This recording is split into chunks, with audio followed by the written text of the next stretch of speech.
Livro de Gênesis, capítulo 40. Antes até de fazer a leitura, irmãos, eu queria rapidamente dizer para vocês que essa viagem que eu fiz com minha família por algumas cidades de São Paulo foi muito produtiva para o reino de Deus. Nós estamos iniciando congregações em algumas cidades de São Paulo, reunindo irmãos que se identificam com uma igreja bíblica e que não têm uma igreja bíblica em suas cidades, e eu peço que vocês estejam orando nesse sentido. No meu canal do YouTube eu estou gravando alguns vídeos para contar a respeito desse resultado que tivemos, dessa viagem, e eu peço muito pela oração de todos vocês. Queria também dizer que nessa semana nós estamos finalmente, me coloco como culpado por todo esse atraso, mas Deus sabe que não tem como ser diferente. Mas estou finalmente concluindo nessa semana o manual de discipulado, e que no próximo domingo nós estaremos entregando aqui esses manuais no culto da noite. Eu peço a presença de todos vocês, será muito importante. E estaremos também entregando os certificados de batismo dos irmãos que foram batizados no último batismo, e também entregando a esses irmãos os manuais de discipulado e lhes dando também os respectivos discipuladores. Então nós teremos um culto muito especial aqui no próximo domingo à noite, às 18 horas, e também os irmãos que foram batizados no batismo anterior. Então, tanto os irmãos do último batismo, quanto do batismo anterior, estarão aqui recebendo discipuladores, que os estarão toda semana ensinando através desse manual de discipulado. Então vamos começar efetivamente esse discipulado aqui para a glória de Deus. E esse manual chega em boa hora, né? Porque esses irmãos que estão se reunindo para formarem congregações bíblicas, eles também estarão recebendo estes manuais de discipulado. E estarão também assim se reunindo para que estejam juntos examinando a palavra de Deus de acordo com o que Jesus nos ensinou. Porque o Senhor deu uma ordem para a igreja: ide, fazei discípulos de todas as nações, batizando-os em nome do Pai e do Filho e do Espírito Santo, ensinando-os a obedecer tudo quanto eu vos tenho ordenado. Então o que é o manual de discipulado? É o ensino de tudo que Jesus nos ensinou, nos ordenou fazer. Amém, queridos? Então nesse manual nós falamos sobre arrependimento de pecados, nós falamos sobre santificação, falamos sobre fé, falamos uma série de ensinamentos que o Senhor nos trouxe, importantíssimos, e que tem faltado hoje em muitas igrejas. Muitas igrejas falam o nome de Jesus, mas não ensinam o que Jesus nos ordenou fazer. O que adianta falar tanto o nome de Jesus e negligenciar o que Jesus nos ensinou? Então, esse manual é para que nós não esqueçamos o que o Senhor nos ensinou. Gênesis, capítulo 40, versículo 1. Nos diz assim, é uma longa leitura, não tem como ser diferente. Vamos ler aqui 23 versículos. Peço que você preste o máximo de atenção, por favor. Gênesis capítulo 40, versículo 1 em diante.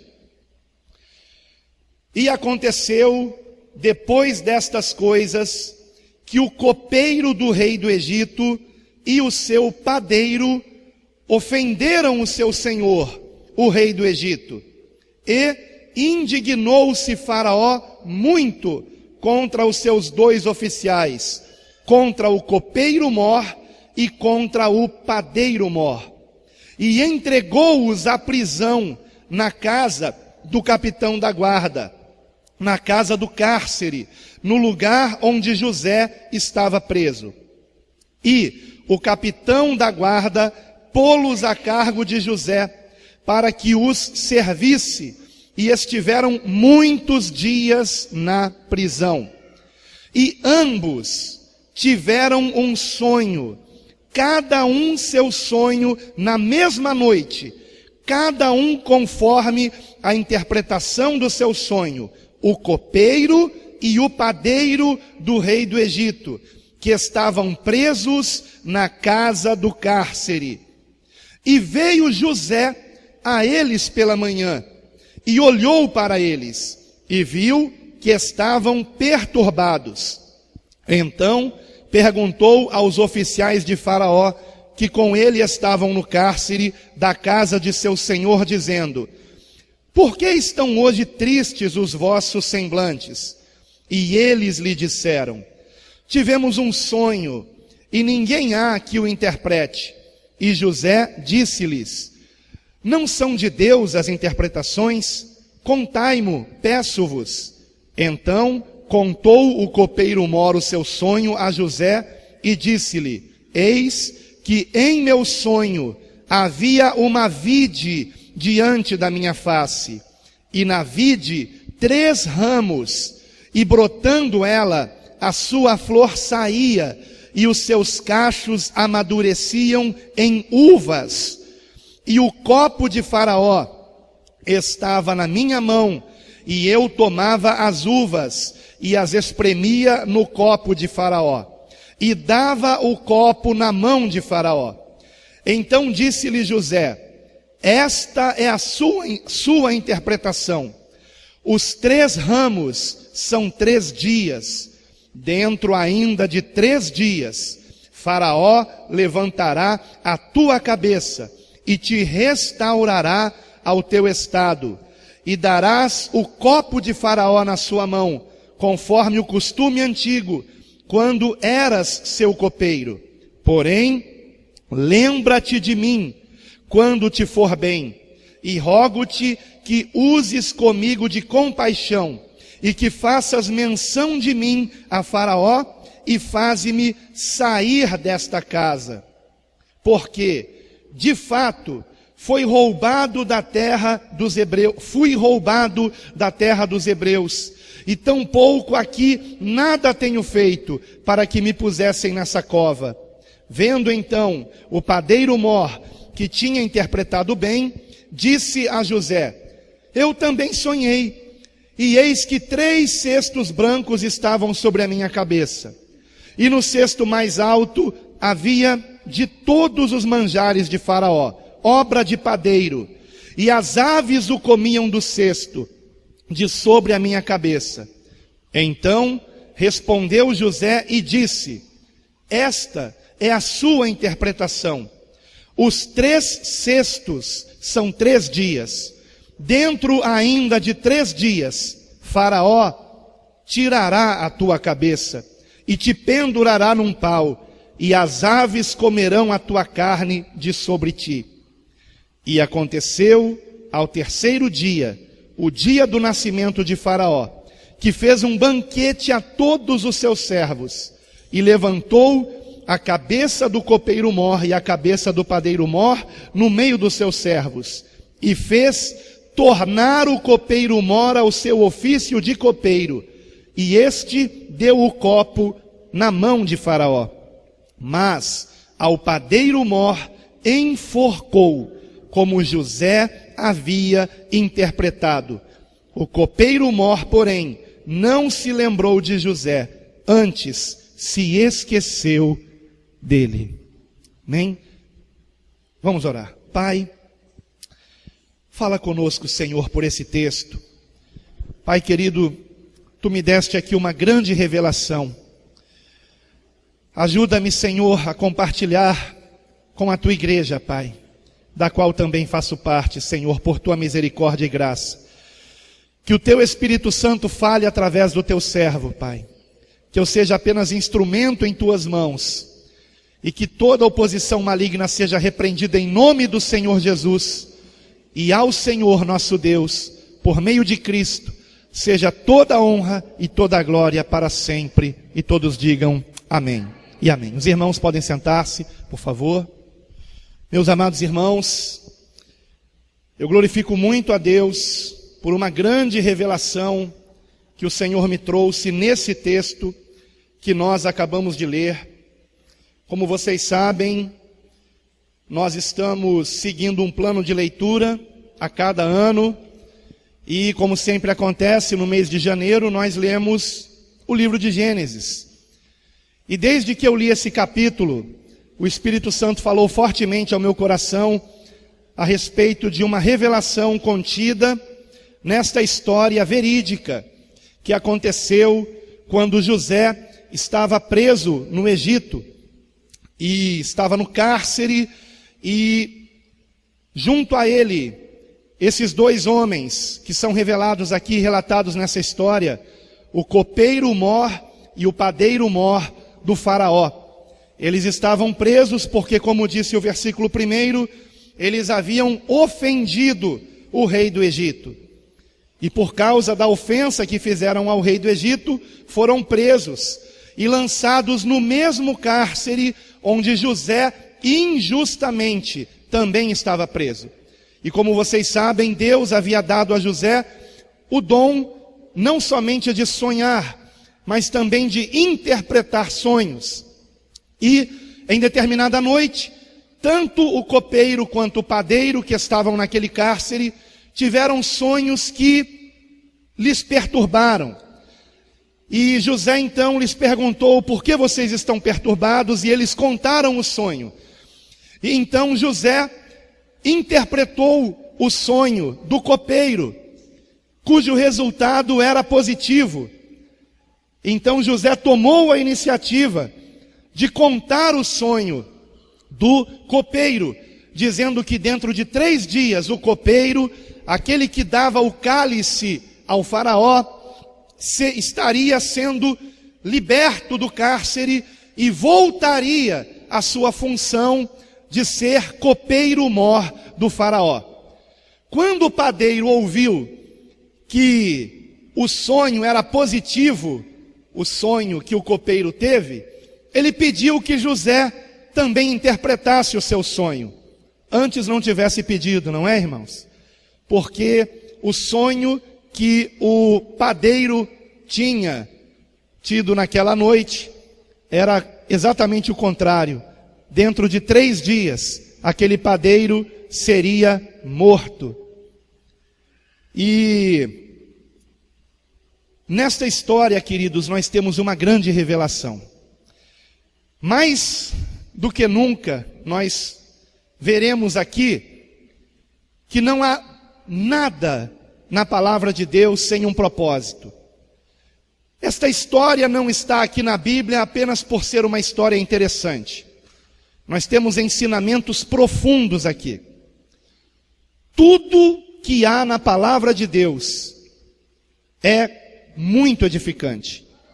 Nada é por acaso, nem uma palavra sequer está ali por acaso. Por isso que os tradutores precisam tomar muito cuidado para não perverter o texto bíblico, o texto sagrado. Por isso que eu não sou de acordo com versões de equivalência dinâmica. Nós precisamos de versões que sejam fiéis ao texto bíblico. Por isso que eu aconselho no momento a Almeida Corrigida Fiel, sendo que agora foi lançada também a King James Fiel de 1611. São versões da Bíblia baseadas no texto majoritário, que são os manuscritos mais confiáveis que nós temos da Escritura Sagrada, ao contrário do que certos teólogos moderninhos dizem. Vamos ficar com um texto que foi preservado ao longo dos séculos, porque o Espírito Santo de Deus o preservou, irmãos. Não vamos ficar com novidades que aparecem do século XIX para cá, que já é o período lamentável da igreja de Laodiceia, uma igreja misturada com o mundo. Nós não estamos aqui para agradar os homens, estamos aqui para agradar a Deus. Então fujam de versões moderninhas, engraçadinhas, com linguagens bem simples e fáceis, porque elas omitem palavras e às vezes até versículos inteiros, nos quais está contido grandes ensinamentos. E aqui nesse texto, nós encontramos grandes ensinamentos, amados. Como muitos de vocês sabem, Existem vários personagens bíblicos no Antigo Testamento que tipificam o nosso Senhor Jesus. E José é um destes. Por exemplo, quando José foi levado para o Egito, o seu pai, Jacó, recebeu a notícia de que ele havia morrido. Os próprios irmãos de José inventaram a história de que ele deveria ter sido morto por algum animal selvagem e trouxeram para o pai a túnica que José usava, toda manchada de sangue, destroçada. Eles mesmos haviam rasgado, manchado de sangue, para simular a morte de José, porque tinham inveja de José, porque José era o caçula, era o mais querido. Ainda bem que isso não acontece mais hoje em dia, né? E por conta disso, José foi para o Egito e Jacó recebeu a notícia de que José havia morrido. No que é que isso simboliza Cristo? O tempo que José esteve no Egito e para Jacó José havia morrido, simboliza a morte de Cristo. E quando Jacó reencontra com José, simboliza a ressurreição de Cristo. Para Jacó, José estava morto, tudo estava perdido, não havia mais alegria na sua vida. Desde que Jacó recebeu a notícia de que José tinha morrido, havia se acabado a alegria de Jacó. Mas quando ele soube que José não somente estava vivo, mas que agora era o homem mais poderoso da terra, isso simboliza a alegria de sabermos que o nosso Redentor vive, que ressuscitou e que a ele foi dado todo o poder no céu e na terra. Então vejam que maravilha, como que as histórias bíblicas simbolizam Cristo. Por isso ele disse: examinai as Escrituras, porque elas falam a meu respeito. Quando nós examinamos o texto bíblico na unção do Espírito Santo, orando, meditando, recebemos revelações maravilhosas. E esta, que eu compartilho com vocês, é uma dessas revelações. Assim como José tipifica Cristo, e aqui nessa história, de uma forma também muito nítida, como vocês verão agora, aqueles dois homens que foram presos com José, tipificam toda a humanidade. Toda a humanidade. Nesta história, ou nós somos o copeiro, ou nós somos o padeiro. Ou o nosso destino será a vida, ou o nosso destino será a morte.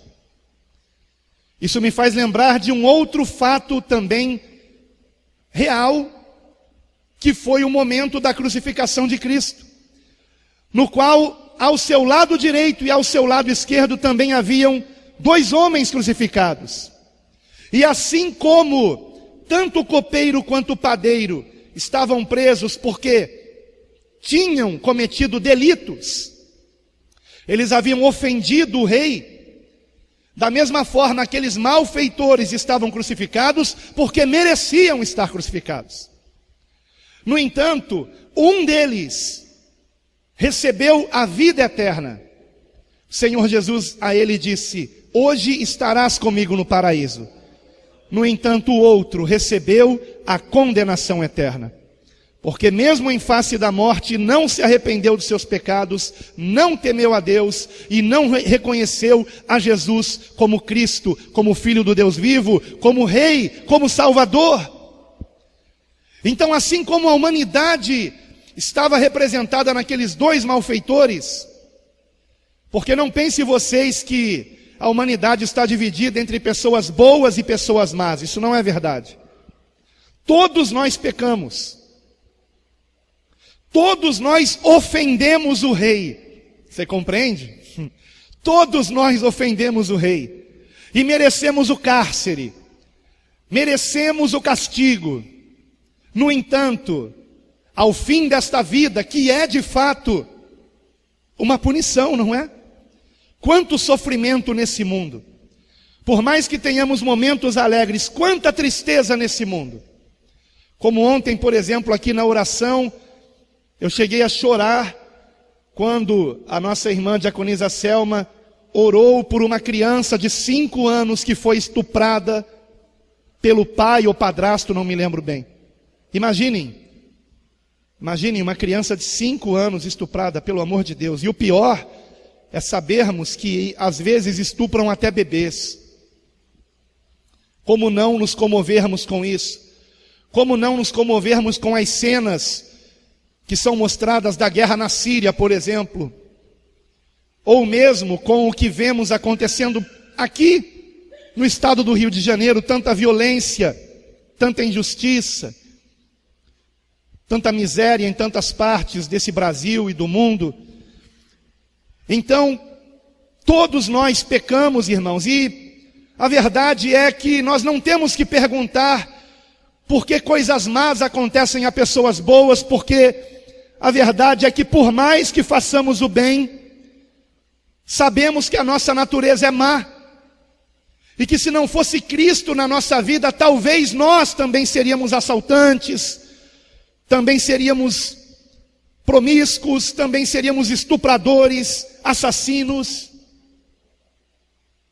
Temos a mesma natureza destas outras pessoas que cometem esse delito. Mas Deus, na sua misericórdia, nos alcançou pela graça que há em Cristo Jesus. E alcançados por essa graça, nós damos bom fruto, que é resultado da palavra de Deus em nós implantada. Mas por natureza somos filhos da ira. Por natureza somos maus. A humanidade não se divide entre pessoas boas e más, a humanidade se divide entre pessoas más que se arrependeram para terem vida e pessoas más que não se arrependem. E após sua passagem por esse mundo, receberão a condenação eterna, semelhante àquele padeiro que morreu após aqueles 3 dias. Essa história é muito significativa. Aqueles 2 homens se encontraram com José naquele cárcere. Nós um dia nos encontramos com Cristo. E eu pergunto a você, qual é o cheiro de Cristo na sua vida? Cheiro de vida ou de morte? Falando a respeito disso, Paulo disse que nós somos para com Deus o bom perfume de Cristo. Quando ele disse nós, ele estava se referindo aos que pregam o Evangelho. E ele disse assim, que nós somos para com Deus o bom perfume de Cristo, tanto nos que são salvos como nos que se perdem. Para com estes, nos que se perdem, cheiro de morte para morte. Para com aqueles que são salvos, aroma de vida para vida. Esta palavra que é pregada, o Evangelho de Cristo, para você é vida ou é morte? Sem esse Evangelho, todos estamos condenados, irmãos. A palavra Evangelho significa boa nova, boa notícia. E a boa notícia é que todos nós estávamos condenados. Mas Deus amou o mundo de tal maneira que deu o seu Filho unigênito para que todo aquele que nele crê não pereça, mas tenha a vida eterna. Então há uma esperança para nós. Há uma esperança para nós, que é Jesus. Sem Cristo já estamos condenados. Mas se recebermos a Cristo, somos salvos. Se nele depositarmos a nossa fé, nos reconhecendo pecadores que precisam de salvação. Eu não posso salvar a mim mesmo. Você não pode salvar a si mesmo. Por mais que você faça coisas boas, e devemos fazê-las. As boas obras foram preparadas por Deus para que nelas andássemos.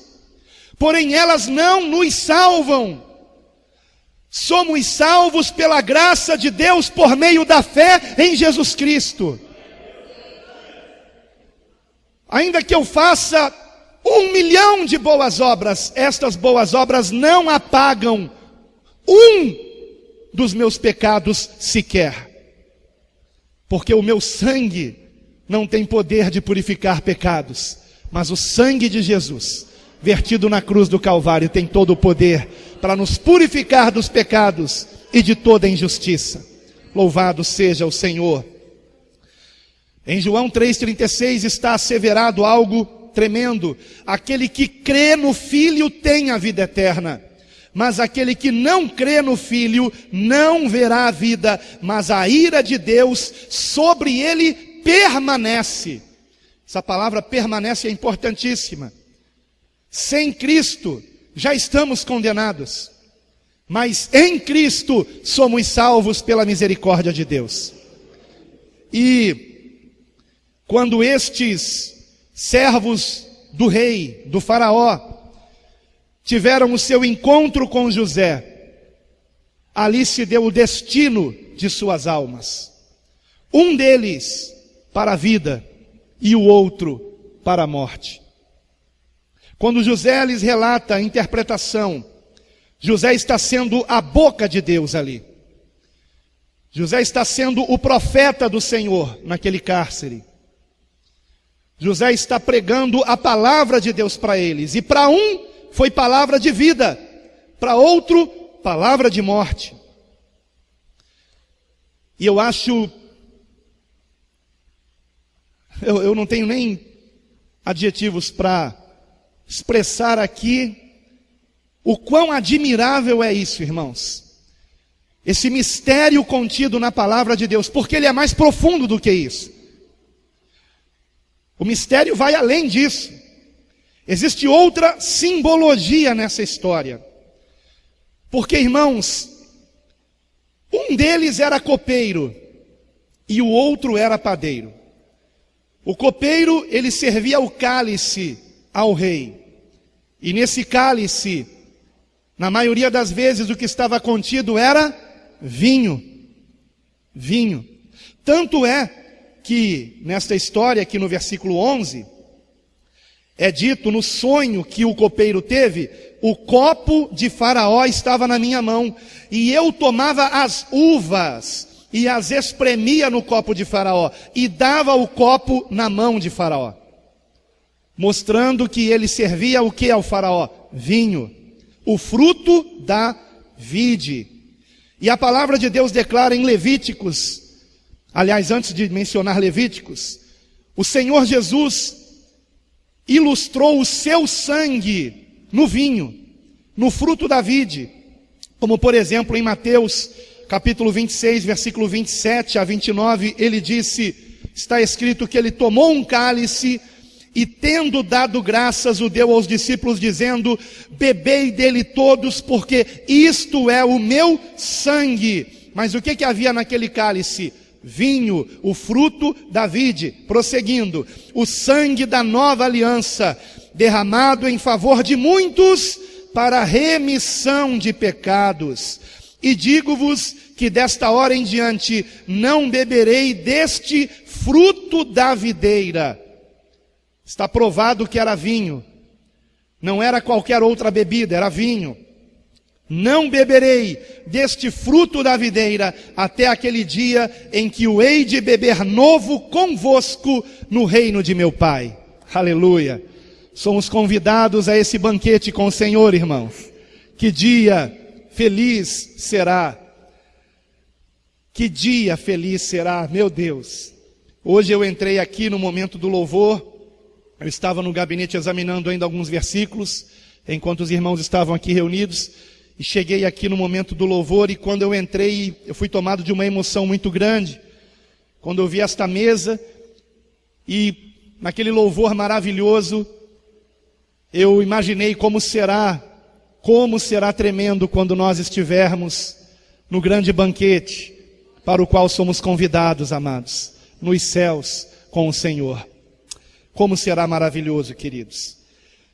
E em Levítico capítulo 17, versículo 14, está dito que a vida está no sangue. A palavra de Deus revela que a vida de toda a carne está no sangue. Ora, se alguém perde muito sangue, o que acontece com esta pessoa? ela morre. Se o sangue de alguém está contaminado, o que é que ela precisa? De uma transfusão. Não é verdade? Então, a vida está no sangue. E por que eu digo isso? Porque não por acaso, quem sobreviveu, quem teve vida, foi o copeiro, aquele que carregava o cálice, contendo o vinho, que é o fruto da vide, que simboliza a vida. Não por acaso quem sobreviveu foi o copeiro, aquele que servia o vinho ao faraó. E não por acaso quem morreu foi o padeiro. Por quê? Porque o pão simboliza a carne. A carne. O pão simboliza a carne. A carne que a palavra de Deus, a respeito da qual a palavra de Deus nos ensina que precisa ser em vida mortificada. Se você quiser, veja comigo Colossenses capítulo 3, versículo 1. Eu vou ler em duas versões aqui. A primeira delas, a Corrigida Fiel, que é também semelhante à Revista e Corrigida, que diz assim: Colossenses 3, versículo 5. Mortificai, pois, os vossos membros que estão sobre a terra, a prostituição, a impureza, o apetite desordenado, a vil concupiscência e a avareza, que é idolatria, pelas quais coisas vem a ira de Deus sobre os filhos da desobediência. Esta é a versão Revista e Corrigida, que é também semelhante ao Almeida Corrigida Fiel. Na versão Revista e Atualizada, o entendimento fica um pouco mais claro, que diz assim: fazei, pois, morrer a vossa natureza terrena. Lembram-se que eu disse que a nossa natureza é inclinada ao mal? A natureza humana, a carne, nós somos naturalmente filhos da ira, condenados por conta da nossa natureza carnal. Fazei, pois, morrer a vossa natureza terrena: prostituição, impureza, paixão lasciva, desejo maligno e a avareza, que é idolatria. Por estas coisas é que vem a ira de Deus sobre os filhos da desobediência. Fazei morrer, mortificai. Há um grande ensinamento aqui, irmãos. Se nós queremos a vida, nós temos que morrer para a carne. Nós temos que considerar a nossa carne crucificada com Cristo naquela cruz, onde Ele derramou o seu sangue para nos dar vida. Com Ele morrermos na cruz para esse mundo e nele ressuscitarmos para a vida eterna, para uma novidade de vida, irmãos.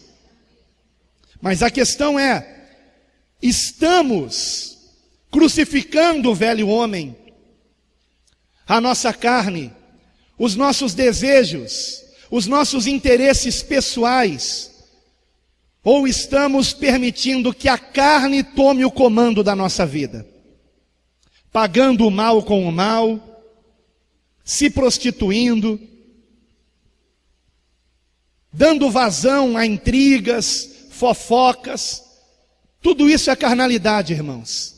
Invejas, ganância, ódio, desejo de vingança, tudo isso é carnal.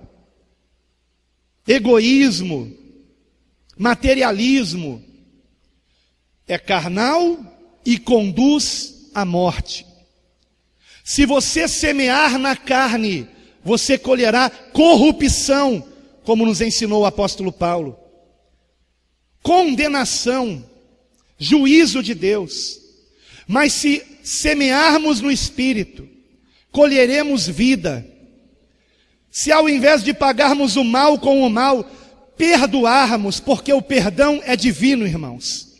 Satanás não perdoa ninguém, somente Deus perdoa pecados. E há um ditado que muito acertadamente declara que errar é humano, vingar-se é diabólico e perdoar é divino. Nós só conseguimos perdoar com a ajuda de Deus. Se você está dizendo que não consegue perdoar, eu digo para você que eu também não consigo. Mas se nós dobrarmos os joelhos e pedirmos, Senhor, me ajude a perdoar, Ele encherá o seu coração de misericórdia. E você conseguirá pagar o mal com o bem, orar pelos que te perseguem, abençoar os que te amaldiçoam, fazer o bem aos que te fazem o mal. Isso é ser cristão. Isso é andar em espírito. Isso é crucificar o velho homem. E às vezes não praticamos isso nem dentro de casa. Às vezes não perdoamos nem o cônjuge. Nem o cônjuge.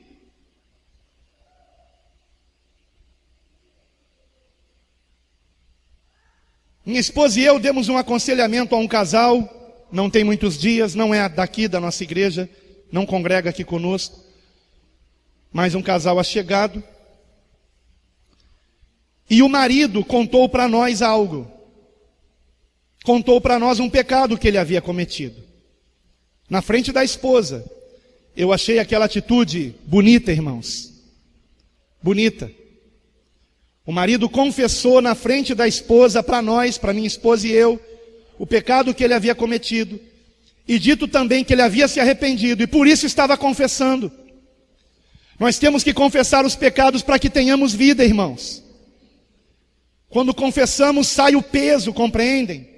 A palavra diz: confessai uns aos outros vossos pecados, para que tenhamos vida. E ele confessou, e eu notei que ele se sentiu leve, ele se sentiu bem. No final daquele aconselhamento, nós oramos, ele nos abraçou, ele estava feliz. Obrigado, meu irmão. Ele estava feliz. E depois eu recebo um WhatsApp dele, me dizendo que a esposa dele estava sem falar com ele. E eu perguntei: por que a sua esposa está sem falar com você? Ah, ela está sem falar comigo desde aquele dia que eu contei aquele pecado. Ela não está falando comigo, e eu não sabia por que ela não estava falando, eu estava até com medo de perguntar. Porque desde que nós nos despedimos aquele dia, a minha esposa fechou a cara para mim e não falou mais comigo. O que ela preferia? Que ele permanecesse escondendo aquele pecado? Que ele permanecesse praticando aquele pecado? Quando nós confessamos um pecado, é para que sejamos perdoados, irmãos. Porque a condenação vem de Satanás. O Senhor nos ensinou: não julgueis e não sereis julgados, não condeneis e não sereis condenados, perdoai e sereis perdoados. E quando uma esposa fica sem se falar com o marido, faz cara feia, cara amarrada, não dá bom dia, não dá boa tarde, não dá boa noite, vai dormir no sofá, coisas desse tipo, ou manda o marido para o sofá, né? Satanás está entrando nesse casamento, por essa porta. Porque esta mulher está condenando o seu marido, ao invés de perdoá-lo. E a condenação não vem de Deus, a vontade de Deus é a salvação, é o perdão. E o Senhor Jesus nos ensinou a amar a quem? O distante? Amar o distante é fácil. Ele nos ensinou a amar o próximo. Quem é a pessoa mais próxima de mim? É a minha esposa. É uma carne comigo. Depois são os meus filhos. Depois são vocês. São aqueles com quem eu convivo.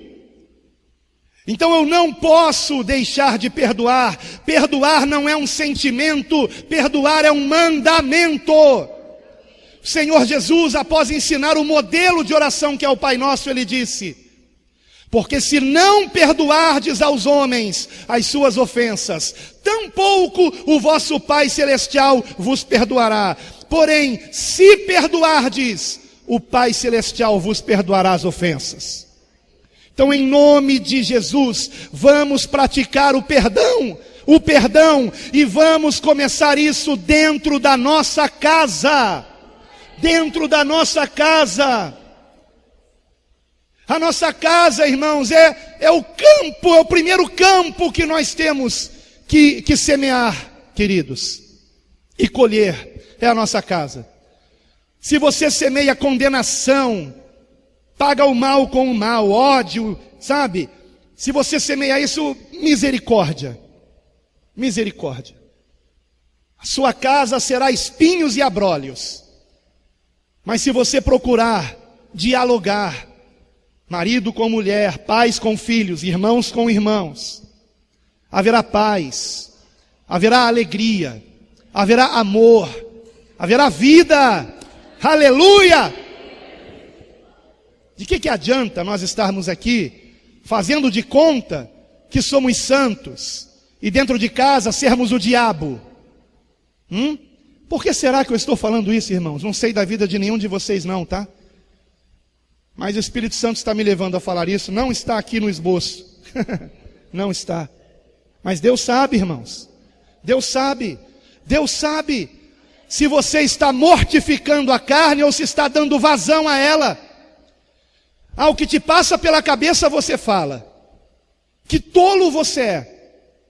O bem e o mal estão no poder da língua, e aquele que a ama comerá do seu fruto. Tome cuidado com o que você fala. Palavras são sementes. A semeadura é opcional, mas a colheita é obrigatória, irmãos. O que você semear, você vai colher. Então semeie perdão, semeie paz, semeie alegria. É uma luta constante, amados. Mortificar a carne, guardar a língua, não ficar falando tudo o que passa na cabeça, muito menos falando dos outros, e especialmente daqueles que não estão presentes, para se defender. Que covardia! Falar mal de alguém que não está presente para se defender. Que covardia! Você gostaria que falassem mal de você? Então não fale mal dos outros. Você gosta de ser bem tratado? Quem não gosta de ser bem tratado? Então trate bem o seu semelhante.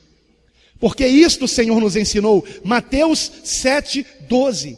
Fazei ao teu próximo o que você gostaria que ele fizesse a você. Nisto se resume a lei e os profetas.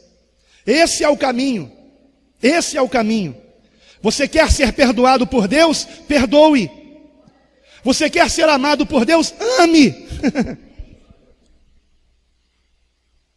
Não é simples, irmãos. O evangelho é simples. Nós é que complicamos tudo, queridos.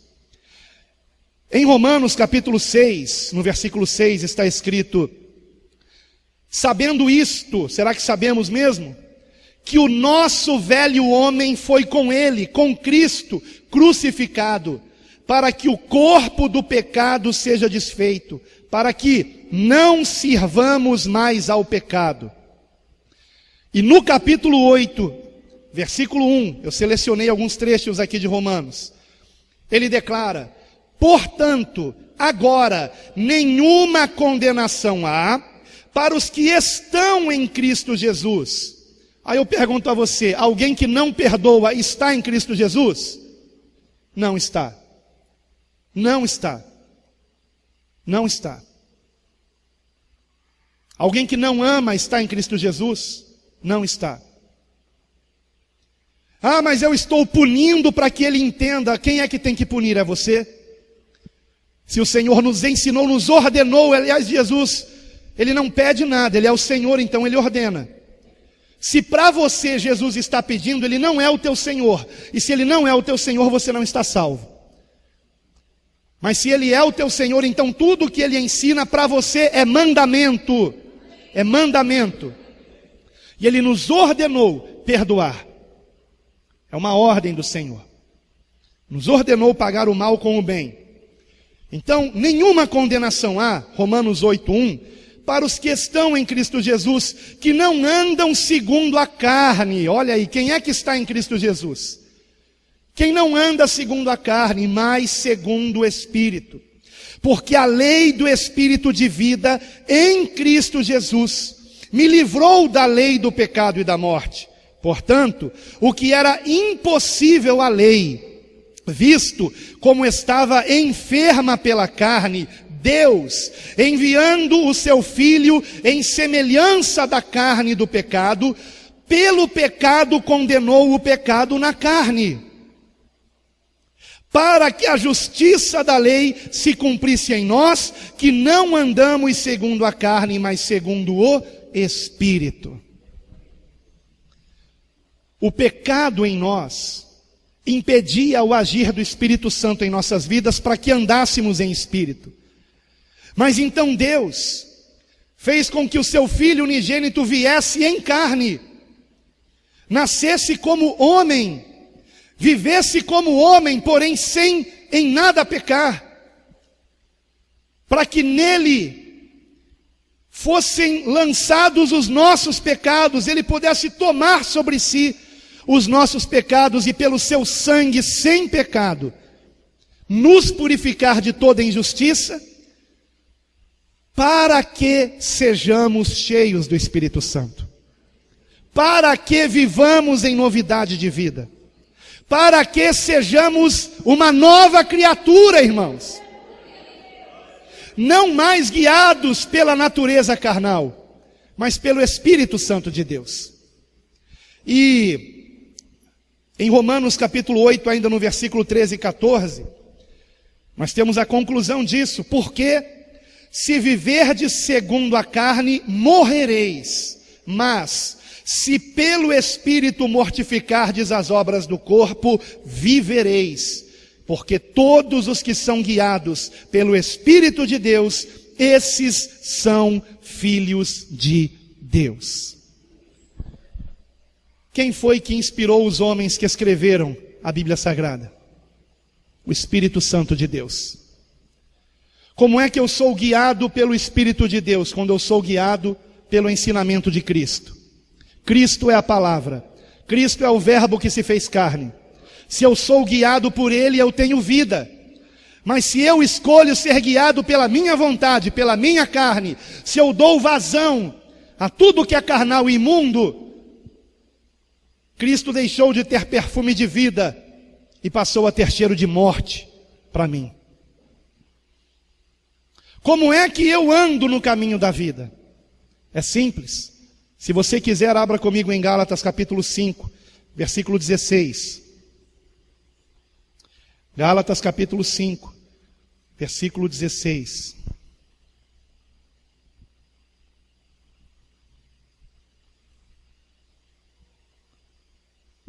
Digo, porém, andai em espírito, e não cumprireis a concupiscência da carne. Eu tenho esse versículo marcado na minha Bíblia, em todas as Bíblias que eu tenho. Por quê? Porque aqui nós temos uma chave, irmãos. Uma chave. Uma chave. Existe uma história que até circula pela internet, claro que não deve ser verídica, é apenas uma ilustração. E ela conta que existem várias versões dessa mesma história, mas, por exemplo, eu vou contar uma delas, que o chefe de uma tribo indígena contou a seguinte história. A história de dois lobos, o lobo do bem e o lobo do mal. E os dois lutavam entre si o tempo todo. E aí, um caciquezinho perguntou, e qual dos dois vencerá? E ele respondeu, aquele que você alimentar. Dentro de nós há uma batalha, irmãos, do espírito contra a carne, da carne contra o espírito. Quem vencerá? Do lado de quem você estará? Quem é você na história de José no cárcere? Você é o copeiro ou você é o padeiro? Você terá vida ou você está destinado à condenação? Qual será a sentença sobre você? A quem você está alimentando?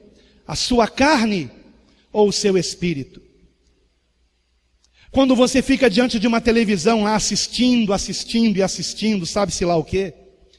A quem você pensa que você está alimentando? A quem você está fortalecendo? E a quem você está entristecendo? O Espírito Santo, amados, é vida e é Deus.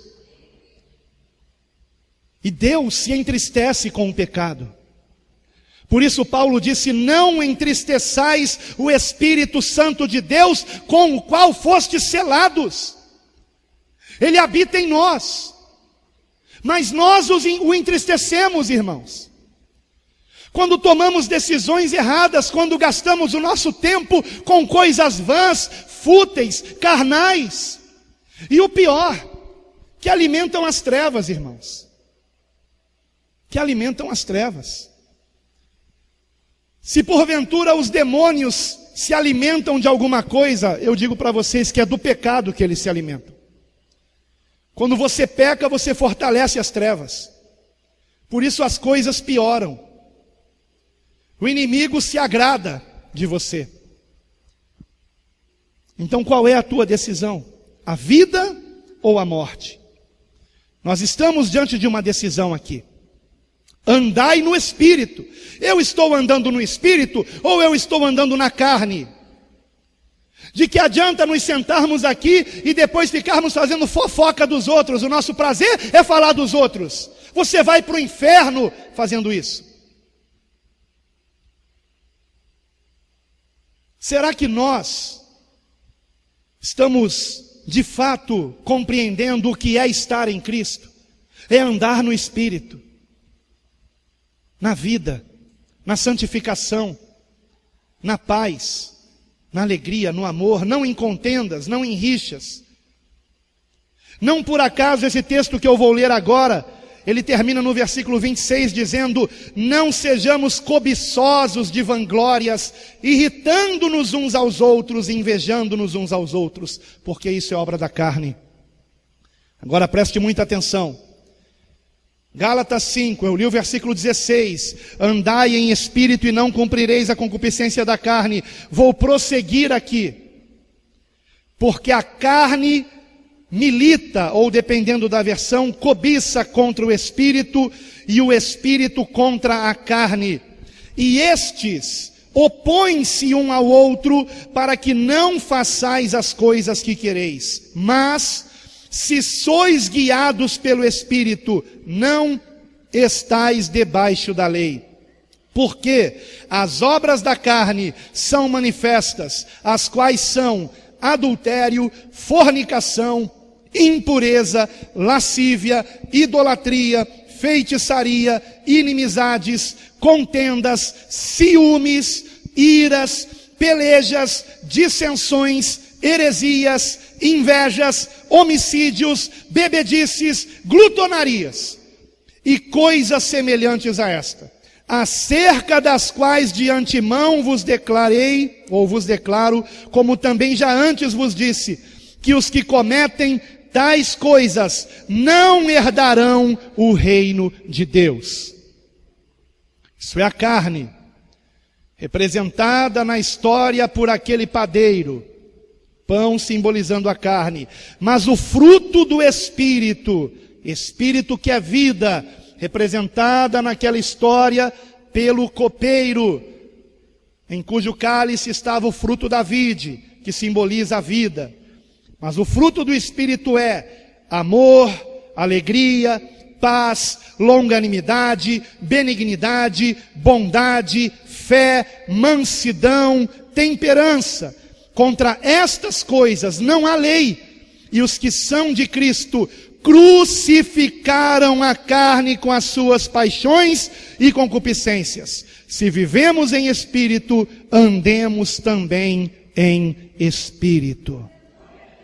Andemos em espírito. Pratiquemos o bem. Andemos em santidade. Esta é a verdadeira religião, amados.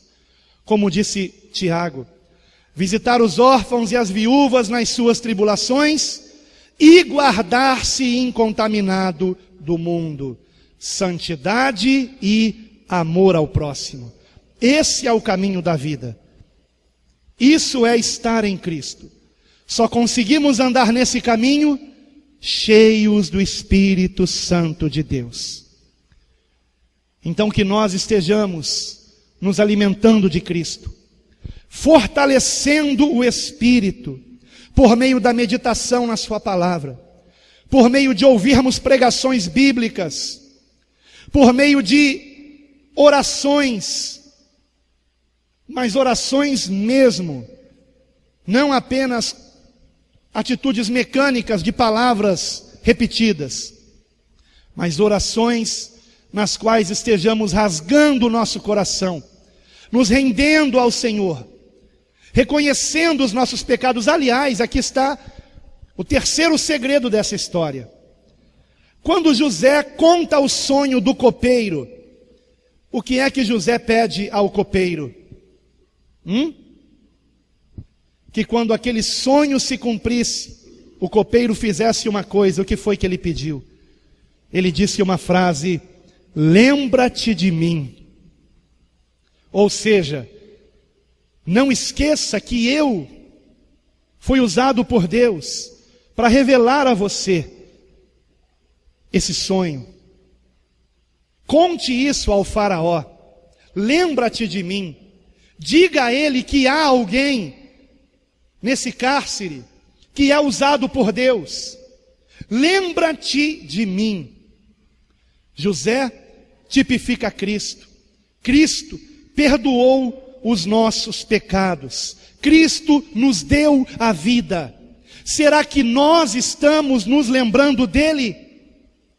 Estamos nos lembrando dele, porque ele não se esquece de nós, irmãos. Lembra-te de mim foi a mesma frase que aquele malfeitor arrependido disse ao Senhor. E o Senhor, ao invés de condená-lo, declarou: hoje estarás comigo no paraíso. Essa é a promessa de Jesus para nós, a vida. Será que nós correspondemos a essa promessa? Será que nós correspondemos a tão grande amor? Ou nos esquecemos dele? Por que é que eu tenho que mortificar a carne? Porque eu quero agradar o meu Salvador. Porque eu o amo.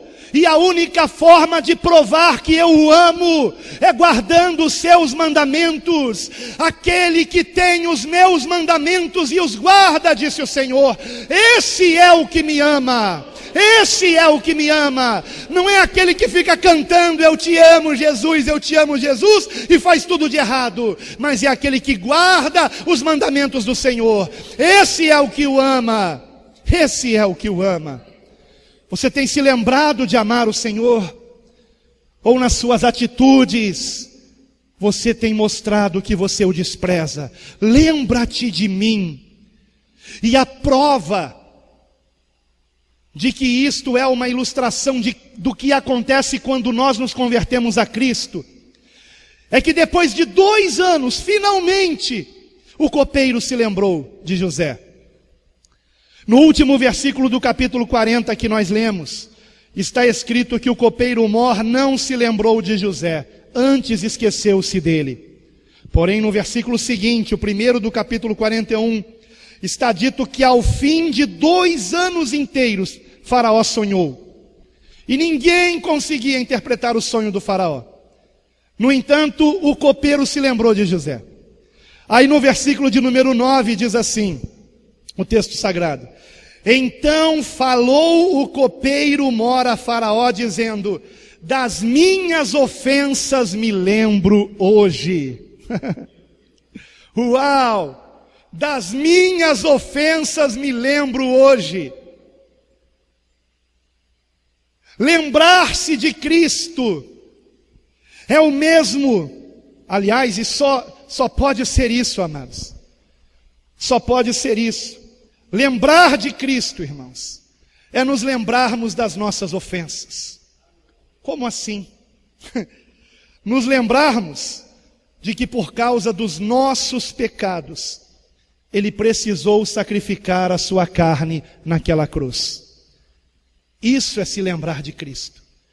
Por isso Paulo dizia: não me propus saber nada mais entre vós, a não ser de Cristo e dele crucificado.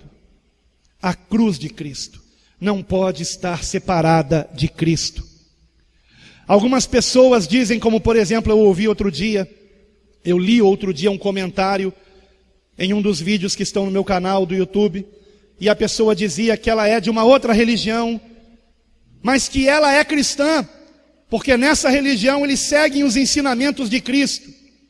Nós não podemos, irmãos, separar os ensinamentos de Cristo da pessoa de Cristo.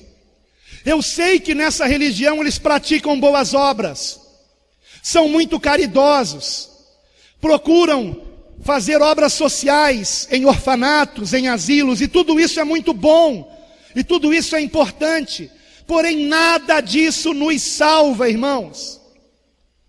E aqueles que pensam que serão salvos porque praticam boas obras, terão uma terrível surpresa naquele dia, porque apesar de estarem obedecendo os ensinamentos de Cristo no que diz respeito às boas obras, estão desprezando Cristo no principal ensinamento, que é se arrepender de seus pecados e se render a Ele como único Senhor e Salvador de suas vidas. Jesus não está morto, Ele está vivo, Ele ressuscitou em carne, num corpo glorificado, semelhante ao que teremos após a nossa ressurreição e encontro com o Senhor nos ares. Ele vive, e nessa religião ensinam parte dos ensinamentos do Senhor. Não se focam muito na santificação, mas o Senhor nos ensinou a andarmos em santidade também. Ele não nos ensinou apenas a fazer o bem ao próximo, mas a fazermos o bem a nós mesmos, nos guardando isentos da corrupção que há nesse mundo. Não nos esqueçamos que todo pecado é uma ofensa contra Deus, irmãos. Das minhas ofensas me lembro hoje. De quais ofensas você tem que se lembrar hoje? De quais ofensas você tem que se lembrar hoje? Das minhas ofensas me lembro hoje. De que por causa dos nossos pecados, Jesus precisou sacrificar sua carne na cruz. Mas também de que somente por meio do seu sangue somos perdoados e santificados. Temos nos lembrado disso? Ou estamos confiando em nós mesmos para a nossa salvação? Como aquela pessoa que escreveu aquele comentário, certamente confiando nas suas boas obras para ser salva. E aliás, eles não creem em salvação, mas em reencarnação. Que Deus me livre disso. Que terrível. Depois ter que nascer de novo nesse mundo que jaz no maligno. Que salvação é essa, irmãos? O mundo está caminhando para melhor ou para pior, irmãos? Para pior. A humanidade está cada vez praticando mais o bem ou mais o mal, irmãos? O mal. Então que história fiada é essa de reencarnação? Segundo essa religião, já houve, cada um dos seres humanos já reencarnou centenas de vezes para melhoria da humanidade. Que melhoria é essa? Só o que melhora é a tecnologia. A humanidade vai de mal a pior. Que, aliás, a tecnologia está acabando com o planeta. Não é verdade? Poluindo tudo, acabando com todas as reservas naturais. Então, meus amados, vamos confiar no sangue de Jesus, que tem poder para nos perdoar os pecados e nos purificar de toda injustiça, se nós a Ele confessarmos os nossos pecados, nos lembrarmos das nossas ofensas e nos arrependermos de todo o nosso coração, para que não sejamos condenados como aquele padeiro mor, mas que sejamos salvos e levados à presença do Rei como aquele copeiro mor. Que tenhamos vida e vida em nome de Jesus, para a glória de Deus. Amém e amém.